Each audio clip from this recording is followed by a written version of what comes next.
Hello everyone, welcome back to my channel Lakshmi Sao.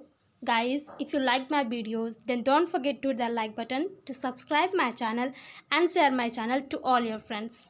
So today in this particular video, we are going to read chapter first Kshitij. Okay, so let's see what is the chapter name. So chapter first, दो बैलों की कथा. Let's start our chapter today. So in this particular video, what we are going to cover, we are going to see the question answer of this chapter, that is दो बैलों की कथा. So if you want the summary of this chapter, please go and check my playlist where summary is available. So first आप लोगों को क्या करना है, पहले आप लोगों को तो समरी देखना होगा, उसके बाद से आप लोगों को क्वेश्चन राइट करना होगा. ठीक है, तो पहले आप लोग समरी देख लेना, फिर उसके बाद से हम लोग क्वेश्चंस देखेंगे. ठीक है, तो मुझे लग रहा है कि यहाँ पर 12 क्वेश्चंस हैं और जो कि लॉन्ग क्वेश्चंस है, शॉर्ट्स कोई नहीं है. ठीक है, सो देखते हैं क्या क्या क्वेश्चंस है, उसके आंसर्स कैसे हैं. ओके, तो हमारा क्वेश्चन फर्स्ट क्या है, कांजी हाउस में कैद पशुओं की हाजिरी क्यों ली जाती होगी. कांजी हाउस एक प्रकार से पशुओं की जेल थी. उसमें ऐसे आवारा पशु कैद होते थे जो दूसरों के खेतों में घुसकर फसलें नष्ट करते थे. अतः कांजी हाउस के मालिक का यह दायित्व होता था कि वह उन्हें जेल में सुरक्षित रखे तथा भागने न दे. इस कारण हर रोज़ उनकी हाजिरी लेनी पड़ती होगी. तो कांजी हाउस एक ऐसा एक घर होता है, ठीक है, जहाँ पे बहुत सारे पशुएं होते हैं जो कि इधर उधर घूमते रहते हैं, किसी के खेत में चले जाते हैं, फसल उनकी खा लेते हैं. तो वो लोग उन सारे जानवर को पकड़कर उस हाउस में, जो कांजी हाउस होता है, उसमें बंद किए रहते हैं लोग. तो यहाँ पे पूछा है कि उसकी हाजिरी क्यों ली जाती होगी. तो वो हमेशा आकर देखते हैं, इसमें से एक चौकीदार होता है जो कि आकर उनका हाजिरी लेता है कि जितने भी जानवर हैं उनमें से कोई कहीं भगा तो नहीं है, और इसीलिए वो सब रात को या फिर दिन में ही आते हैं हाजिरी लेने कि कोई जानवर इधर उधर भगा नहीं है, सब एक जगह हैं. तो और उनको वो लोग जेल में सुरक्षित भी रखते हैं कि वो सब कहीं भाग ना पाए. Okay, so let's see second question. छोटी बच्ची को बैलों के प्रति प्रेम क्यों उमड़ आया. तो जो छोटी बच्ची थी, जो भैरों की लड़की थी, उससे बैलों के प्रति इतना प्रेम क्यों हो गया, वो इतने आकर्षित क्यों हो गई. सो देखते हैं क्यों हो गई. छोटी बच्ची की माँ मर चुकी थी. तो जो छोटी बच्ची की माँ थी वो तो मर चुकी थी, सौतेली माँ उसे मारती रहती थी. इधर बैलों की भी यही स्थिति थी. कैसी स्थिति थी, यानी कि जैसे छोटी बच्ची है, उसकी जो सौतेली माँ थी वो उसको हमेशा मारती रहती थी, वैसे ही तो जो दोनों बैल हैं उनको गया मारता रहता था. तो दोनों की स्थिति तो एकदम सेम है. गया उन्हें दिन भर खेत में जोतता, मारता पीटता और शाम को सूखा भूसा डाल देता. छोटी बच्ची महसूस कर रही थी कि उसकी स्थिति और बैलों की स्थिति एक जैसी है.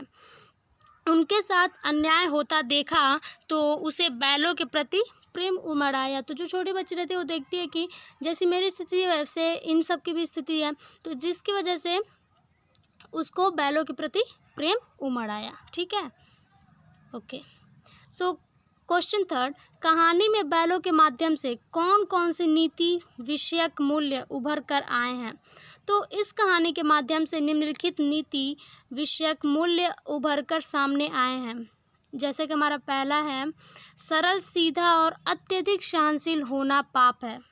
ठीक है, तो बहुत ही सीधा सरल और अत्यधिक सहनशील, मतलब कोई कुछ भी कह ले, कुछ नहीं बोलना, वो पाप है. ठीक है, जैसा कि अफ्रीका और अमेरिका में माना जाता है भारतीयों को. ठीक है, बहुत सीधे इंसान को मूर्ख या गधा कहा जाता है. तो जो सीधे साधे होते हैं, जो सहनशील होते हैं, उनको गधा या फिर मूर्ख कहते हैं. ठीक है, okay, so let's move on. अब सेकेंड पॉइंट क्या है, इसलिए मनुष्य को अपने अधिकारों के लिए संघर्ष करना चाहिए. आज़ादी बहुत बड़ा मूल्य है. इसे पाने के लिए मनुष्य को बड़े से बड़ा कष्ट उठाने को तैयार रहना चाहिए और समाज के सुखी संपन्न लोगों को भी आज की लड़ाई में योगदान देना चाहिए. तो ये हमारे कुछ पॉइंट्स थे. अब क्वेश्चन फोर्थ क्या है, प्रस्तुत कहानी में प्रेमचंद ने गधे को किन स्वभावगत विशेषताओं के आधार पर उसके प्रति रूढ़ अर्थ यानी कि मूर्ख का प्रयोग न कर किसी नए अर्थ की ओर संकेत किया है। गधा सबसे बुद्धिहीन प्राणी माना जाता है, क्योंकि वो उसको कुछ भी कर लो वो कोई रिएक्शन नहीं करता है। ठीक है, उसको कितना भी मार लो, कुछ भी कर लो, वो कुछ नहीं बोलेगा। जैसा वो खड़ा रहेगा वैसे ही खड़ा रहता है, या फिर बैठा रहे तो बैठा ही रहेगा। कुछ भी कर लो उसको कोई भी फ़र्क नहीं पड़ता है, कोई रिएक्शन ही नहीं देता है। किसी को मूर्ख कहना चाहते हो तो हमें उसे गधा कहते हैं, हम उसे गधा कहते हैं। तो हम लोग जनरली मनुष्य में कोई किसी को हम लोग कोई काम कहते हैं, अगर वो नहीं कर पाता है या फिर मतलब मूर्ख कहना चाहते हैं हम लोग उसको, तो हम लोग बोलते हैं कि तुम गधे हो, कहते हैं ना। हम उसे गधा कहते हैं। गधा मूर्ख के अर्थ में रूढ़ हो गया है, परंतु लेखक ने इसे सही नहीं माना, क्योंकि गधा अपने सीधेपन और सहनशीलता से किसी को हानि नहीं पहुंचाना चाहता है। गाय, कुत्ता और बैल जैसे जानवर कभी कभी क्रोध कर देते हैं, पर गधा ऐसा नहीं करता है और इसीलिए इसको बुद्धिहीन समझा जाता है, क्योंकि वो कोई रिएक्शन नहीं देता है। गुणों के विषय में वह ऋषियों मुनियों से कम नहीं है। तो ऋषि मुनि एकदम सीधे साधे होते हैं ना, तो वैसे ही ऋषि मुनियों के जैसे ही हम लोग जो लेखक हैं ये मुंशी प्रेमचंद, वो गधे को कंपेयर किए हैं, उनसे तुलना की कि ऋषि मुनियों से भी कम नहीं है। ओके, सो 5th क्वेश्चन, किन घटनाओं से पता चलता है कि हीरा और मोती में गहरी दोस्ती थी? तो कौन कौन से ऐसी घटनाएं हैं जिससे हम लोग को पता चला कि जो हीरा और मोती हैं वो उनमें बहुत ही गहरी मित्रता है। इस कहानी में अनेक घटनाएं ऐसी हैं जिनसे पता चलता है कि मोती और हीरा में गहरी दोस्ती थी। पहला घटना क्या है? दोनों एक साथ गाड़ी में जाते थे तो यह कोशिश करते थे कि गाड़ी का जो अधिक भार है वो दूसरे साथी के कंधे पर या फिर दूसरे साथी के ऊपर न आकर उसके अपने कंधे पर आए। अभी मनुष्य में ही हम लोग, जो हमारे दोस्त होते हैं, फ्रेंड्स होते हैं, हम लोग इतना नहीं सोचते हैं। हम लोग तो अगर उस पर कुछ मुसीबत आएगा तो हम लोग भाग जाएंगे, उसको छोड़ देंगे। लेकिन गधे में इतनी, ये जो दोनों बैल थे हीरा मोती, इनमें इतनी मित्रता थी कि वो चाहते थे अगर कोई भी काम करते थे एक साथ तो वो चाहते थे कि उसमें जितना भी भार होता है तो वो उनके कंधे पे पड़ जाए, उनके दोस्त के कंधे पे मत पड़े। यानी कि वो दोनों चाहते थे कि मैं ज़्यादा काम करूं, मेरा दोस्त ज़्यादा काम ना करे, उस पर ज़्यादा भार ना पड़े, और दोनों की हमेशा यही कोशिश रहती थी। दूसरी घटना क्या है? गया ने हीरा के नाक पर डंडा मारा तो मोती सहा न गया। वह हल, रस्सी, जुआ, जोत सभी लेकर भाग पड़ा, सभी उसको उखाड़ कर और भाग चला। जब गया ने हीरा के नाक पर डंडा मारा था तो मोती बहुत गुस्से में सब कुछ तोड़ फाड़ के भाग गया। उससे हीरा का कष्ट देखा ना गया, इसलिए वो गुस्से में सारी जितनी भी रस्सियाँ थी, जुआ थे, जोत थे, सब कुछ तोड़ दिया, क्योंकि मोती तो बहुत गुस्सैल था ही पहले से। और उसके दोस्त पर जब कोई क्या कहते हैं उसको, जब कोई मुसीबत आई तो वो गुस्से में आकर सब कुछ तोड़ फाड़ दिया। तीसरी घटना क्या है? जब मटर के खेत में मटर खाकर दोनों मस्त हो रहे थे तो वे सींग मिलाकर एक दूसरे को ठेलने लगे। तो मस्ती में सींग मिलाकर अपने भाषा में वो लोग एक दूसरे को ठेलने लगे, धक्का देने लगे। अचानक मोती को लगा कि हीरा क्रोध में आ गया। तो अचानक क्या होता है कि मोती को लगता है कि वो क्रोध में आ गया, यानी कि गुस्सा हो गया है, तो वह पीछे हट गया। तो जो मोती रहता है वो पीछे हट जाता है। उसने दोस्ती को दुश्मनी में बदलने से रोक लिया। तो हम लोग अगर कोई गुस्सा होता है तो हम लोग खुद भी उससे झगड़ा करने लगते हैं, फिर वो भी हम लोग से झगड़ा करता है, हमारे दोस्त। लेकिन ये जो हीरा और मोती है, तो जब मोती देखता है कि हीरा बहुत गुस्सा हुआ है तो वो चाहता है कि झगड़ा और ना बढ़े, हमारी जो दोस्ती है वो दुश्मनी में ना बदले, इसलिए वो पीछे हट जाता है, जिसकी वजह से झगड़ा नहीं होता है, वहीं पे बंद हो जाता है। अब देखते हैं चौथी घटना क्या थी। चौथी घटना, जब उनके सामने विशालकाय सांड आ खड़ा हुआ। जब वो मटर खा रहे थे खेत में, तभी क्या होता है, सांड आ जाता है। तो उन्होंने योजनापूर्वक एक दूसरे का साथ देते हुए उसका मुकाबला किया। सांड एक पर चोट करता तो दूसरा उसकी देह में अपने नुकीले सींग चुभा देता। आखिरकार सांड बेदम होकर गिर पड़ा। तो क्या हुआ, एक को जब वो घाव करता, जब वो एक को चोट पहुंचाता तो दूसरा सांड को या फिर सांड के पेट में मार देता अपने सींग से। तो दोनों एक दूसरे के लिए लड़ते रहे और आखिरकार में उनकी जीत हो ही जाती है। 5वीं घटना क्या थी? मोती मटर के खेत में मटर खाते खाते पकड़ा गया। हीरा उसे अकेला विपत्ति में देखकर वापस आ गया, वह भी मोती के साथ पकड़ा गया। तो क्या होता है, मोती जब वो सांड से जीत जाता है तो अपनी जीत की खुशी में फिर से मटर खाने लगता है, लेकिन जो हीरा रहता है उसको रोकता है कि अब मत खाओ, अब चलते हैं, क्या पता अभी कोई आ जाएगा तो मारने लगेगा जो उस खेत का मालिक है। लेकिन मोती नहीं सुनता और वो जाकर खाने लगता है। तभी 2 लोग आते हैं डंडा लेकर और आते हैं मोती को मारने। तो जो मोती रहता है उस समय गड्ढे में दलदल रहता है, उसमें फंस गया रहता है, उसका पैर नहीं निकलता है। तो हीरा तो भाग कर चला आया था रोड पे, लेकिन जब वो देखता है कि मोती पकड़ाने वाला है, उसको मारेंगे, उसको पकड़ के ले जाएंगे, तो वो भी उसको बचाने के लिए फिर से वो भी आकर उसमें फंस जाता है उस दलदल में।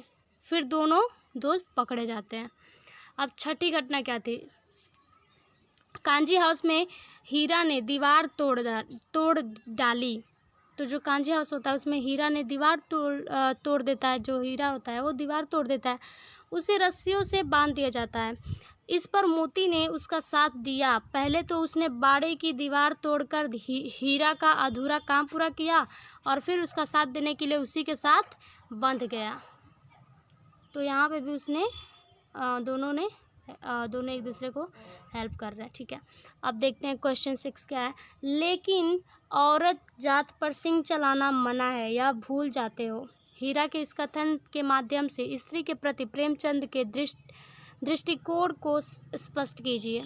अब देखते हैं कि लेकिन औरत जात पर सिंह चलाना मना है, ये बैलो ने कहा था। हीरा के इस कथन के माध्यम से पता चलता है कि प्रेमचंद नारी जाति का अत्यधिक सम्मान करते हैं। तो इन्होंने यहाँ पे ये वर्ड यूज किया कि औरत जात पर सिंह नहीं चलाना चाहिए। तो ये प्रेमचंद क्या बताना चाहते हैं कि प्रेमचंद के इस भाव से यह स्पष्ट होता है कि वो अत्यधिक सम्मान करते हैं नारियों का। सो नारी विभिन्न रिश्ते बनाकर समाज में अपनी भूमिका का निर्वहन करती हैं। वह त्याग, दया, ममता, सहनशीलता का जीता जागता उदाहरण है। विपरीत परिस्थितियों में यदि नारी में क्रोध जैसा भाव आ भी जाते हैं तो इससे उसकी गरिमा कम नहीं हो जाती है और न उसके सम्मान में कमी आ जाती है। लेखक महिलाओं के प्रति अत्यधिक सम्मान रखता है। उसने यह भी कहना चाहा है कि जब पशु भी नारी जाति का सम्मान करते हैं तो मनुष्य को नारी जाति का सम्मान हर स्थिति में करना चाहिए। तो यहाँ पे वो नारी के बारे में बताए हैं कि हमेशा नारी जो होती है, जब जानवर यानी कि जो हीरा और मोती हैं, जो बैल हैं, वो जब स्त्री पर सिंह चलाने में इतना डर रहे हैं कि उन पे सिंह नहीं चलाया जाता है, जब जानवर समझ रहे हैं कि स्त्री जात पर वो हम लोगों को सिंह नहीं चलाना चाहिए, तो मनुष्य को तो एकदम से समझना चाहिए कि नारी जाति को ऐसे परेशान नहीं करना चाहिए, उनका सम्मान करना चाहिए किसी भी स्थिति में। ओके, क्वेश्चन 7 क्या है? किसान जीवन वाले समाज में पशु और मनुष्य के आपसी संबंधों को कहानी में किस तरह व्यक्त किया गया है? किसान जीवन में पशुओं को घर के सदस्य की भांति प्रेम करते हैं और पशु अपने स्वामी के लिए जी जान देने को तैयार रहते हैं। अब झूरी हीरा और मोती को बच्चों की तरह स्नेह करता था। जो झूरी था वो हीरा और मोती से बहुत प्यार करता था, वो तो अपने बच्चों की तरह उनसे स्नेह करता था। तभी तो उसने उनके सुंदर सुंदर नाम रखे। क्या नाम था? हीरा और मोती। वह उन्हें अपनी आँखों से दूर नहीं करना चाहता था, लेकिन जो उसकी पत्नी रहती है वो तो अपने मायके उसको भेजा था ना, उन दोनों को वो थोड़ी ना भेजना चाहता था। जब हीरा और मोती उसके ससुराल से लौटकर वापस आए, उसके थाने पर आ खड़े हुए, तो क्या होता है? ओके, उसका हृदय आनंद से भर गया। तो जो झूरी होता है, जब वो देखता है कि फिर से हीरा और मोती उसके ससुराल से उसके घर फिर से आ गए हैं, तो बहुत ही खुश होता है। गाँव भर के बच्चों ने भी बैलों की स्वामी भक्ति देखकर उनका अभिनंदन किया। इससे पता चलता है कि किसान अपने पशुओं से मानवीय व्यवहार करते हैं। क्वेश्चन 8, इतना तो हो ही गया कि 9-10 प्राणियों की जान बच गई, वे सब तो आशीर्वाद देंगे। मोती के इस कथन के आलोक में आपकी विशेषताएं बताइए। तो जो मोती रहता है, जब हीरा बंधा रहता है तो हीरा ने कुछ दीवार तो तोड़ दिया रहता है, फिर मोती पूरा दीवार तोड़ देता है, जिसमें से 9-10 जानवर भाग जाते हैं। तो फिर ये जो कथन है, इससे क्या विशेषताएं बताई गई हैं, देखते हैं हम लोग क्या बताया गया। इतना तो हो ही गया कि 9-10 प्राणियों की जान बच गई, वे सब तो आशीर्वाद देंगे। मोती के इस कथन से पता चलता है कि वह परोपकारी स्वभाव वाला प्राणी है। परोपकार की ऐसी भावना वह मन में ही नहीं रखता है, बल्कि इसे व्यवहारिक रूप से दर्शाता भी है। वह बाड़े की कच्ची दीवार को तोड़कर 9-10 प्राणियों को भगा देता है ताकि उनकी जान बच जाए। मोती सच्चा मित्र भी है।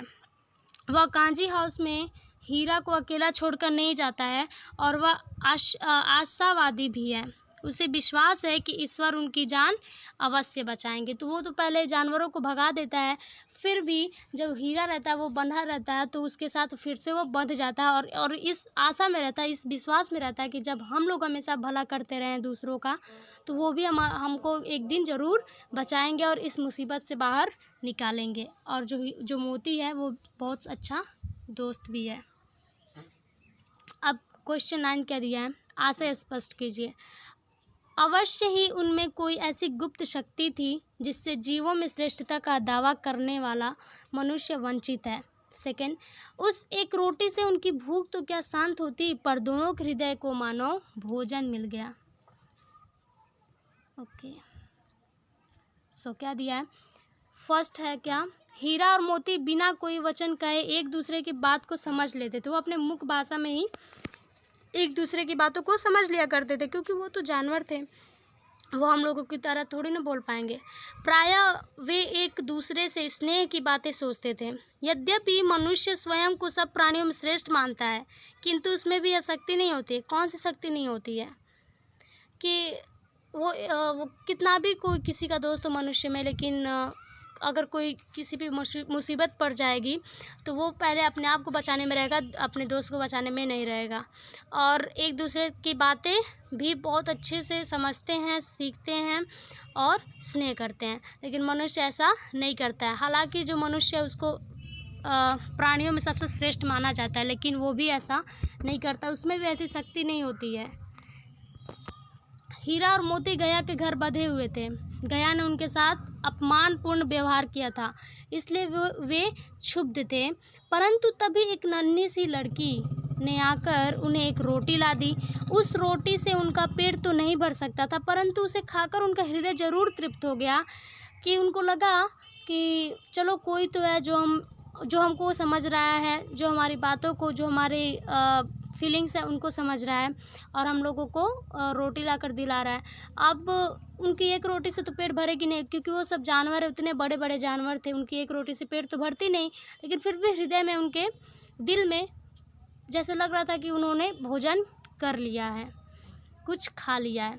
उन्होंने बालिका के प्रेम का अनुभव कर लिया और प्रसन्न हो उठे। क्वेश्चन नंबर 10, गया ने हीरा मोती को दोनों बार सूखा भूसा खाने के लिए दिया, क्योंकि ये तो हमारा MCQ क्वेश्चन। अगर आप लोग को राइट करना चाहते हो तो राइट भी कर सकते हो, नहीं तो बुक में ही टिक कर सकते हो। सो गया पराये बैलों पर अधिक खर्च नहीं करता था। सेकेंड है, गरीबी के कारण खली आदि खरीदना उसके बस की बात नहीं थी। थर्ड है, वह हीरा मोती के व्यवहार से बहुत दुखी था। और फोर्थ है, उसे खली आदि सामग्री की जानकारी न थी। तो इसमें क्वेश्चन क्या पूछा है कि गया ने हीरा और मोती को दोनों बार सूखा भूसा क्यों खाने को दिया। तो हमारा क्वेश्चन थर्ड यहाँ पे सही होगा कि वह हीरा और मोती के व्यवहार से बहुत दुखी था। तो मैंने यहाँ पे उत्तर लिखा है, या फिर आप लोग बस ट्रिक ही कर सकते हो। अब हमारा है ये और भी बड़ा वाला जो क्वेश्चन है, रचना और अभिव्यक्ति वाला, ये देखते हैं। बस 2 ही क्वेश्चन और बचे हैं। हीरा और मोती ने शोषण के खिलाफ आवाज़ उठाई, लेकिन उसके लिए प्रताड़ना भी सही।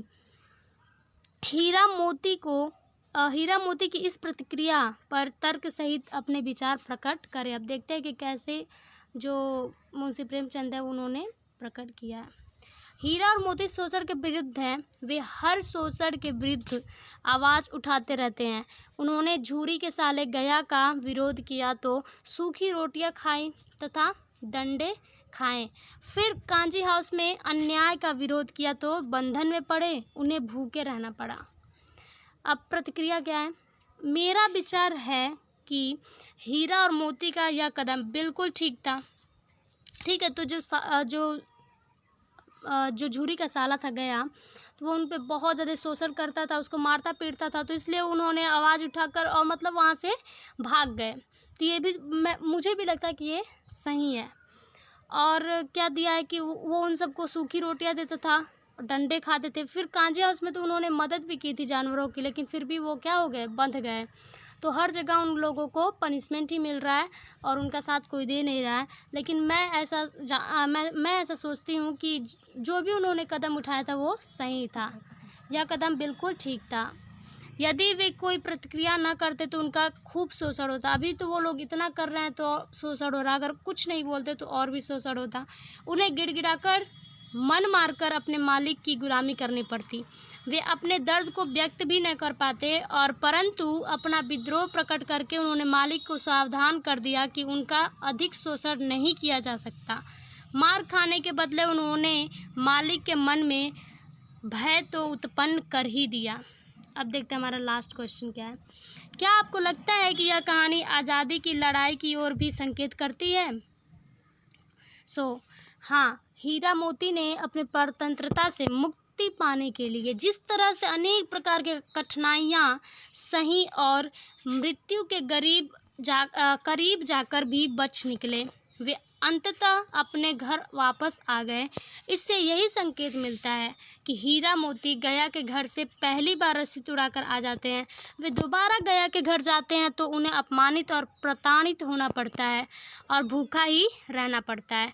वहाँ से भागने पर उन्हें साड़ रूपी मुसीबत का सामना करना पड़ता है। फिर अंत में कांजी हाउस में बंद होना तथा कसाई के हाथों बिकना पड़ता है तथा इसके उपरांत भी बचकर झूरी के पास आ जाना आज़ादी की लड़ाई की ओर ही तो संकेत करती है कि उन्होंने इतने ज़्यादा स्ट्रगल्स किए। जहाँ जाओ तो उनको बस पनिशमेंट मिलता था, उनको जहाँ देखो उनको बस मार वगैरह पड़ती थी, लेकिन फिर भी उन्होंने हार नहीं मानी और लास्ट में झूरी के पास अपने मालिक के पास भी आ जाते हैं।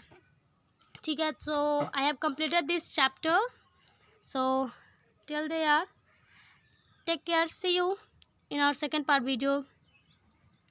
Bye bye.